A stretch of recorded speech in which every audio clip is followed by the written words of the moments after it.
Pour des personnes choisies par l'intermédiaire du ciblage, ici, ça voudrait dire que c'est vous-même qui allez cibler les personnes qui devront voir, qui pourront voir votre publicité. Et comme je vous l'ai dit, sur cette interface simplifiée, ça ne vous offre pas vraiment beaucoup d'options. Nous allons y revenir. Vous pourrez aussi choisir des personnes qui aiment déjà votre page. Oui, ça peut être pratique si vous voulez juste montrer une publicité, une publication aux personnes qui sont déjà dans votre page, si vous n'avez pas besoin d'avoir plus d'abonnés. Mais pour un début, peut-être, je suppose que vous aurez besoin de plus d'abonnés. Donc, dans ce cas, ceci ne vous concerne pas. Les personnes qui aiment votre page et leurs amis, ou vos audiences personnalisées. Donc, les audiences personnalisées, c'est bien sûr, il faudrait que vous ayez déjà créé donc, ces fameuses audiences personnalisées, ce que nous allons voir dans une autre vidéo. Donc, si on prend l'exemple de choisir des personnes choisies par l'intermédiaire du ciblage, ici, vous allez donc pouvoir modifier et décider si vous voulez que votre publicité s'affiche à tout le monde ou aux hommes ou spécifiquement aux femmes en fonction du produit que vous vendez. Vous allez aussi pouvoir choisir la tranche d'âge. C'est vous qui voyez régler tout ça selon la personne que vous pensez les personnes les plus intéressées par ce que vous faites. Ici, vous allez pouvoir choisir le lieu. Donc, vous choisissez simplement le lieu, la ville. Moi, je suis au Cameroun.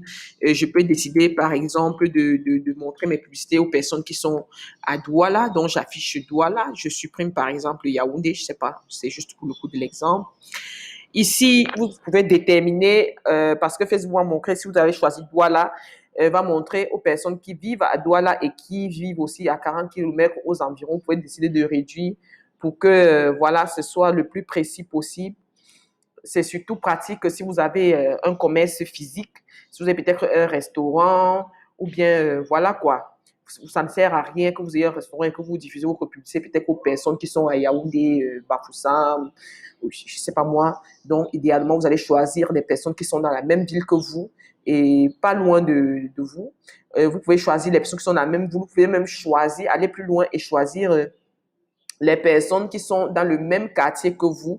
Vous voyez là, donc voilà, c'est vous vous pouvez juste taper le nom du quartier et vous aurez donc, voilà, vous avez cette fonctionnalité en tout cas.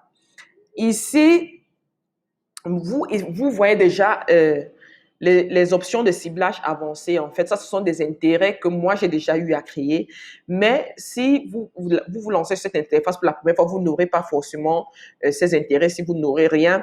Et ici, Facebook va vous dire, pour plus de fonctionnalités avancées, accéder au gestionnaire de publicité, qui est donc justement l'interface complexe dont je vous parlais.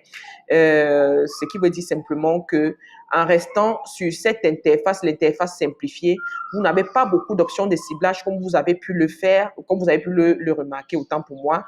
Vous pouvez juste cibler le sexe, la tranche d'âge, le lieu. Et maintenant, si vous voulez cibler selon les intérêts, vous allez cliquer ici pour accéder au gestionnaire de publicité qui est beaucoup plus complexe que nous allons donc voir dans une autre vidéo. Donc, ciblage étant fait, nous allons donc venir ici déterminer le budget. Ça pourrait être 5 $, ça pourrait être un peu plus ou un peu moins. C'est vous qui voyez. Et maintenant, cliquez sur promouvoir. Maintenant, la publicité étant complètement configurée. Ça, c'est en ce qui concerne vraiment l'interface simplifiée de Facebook.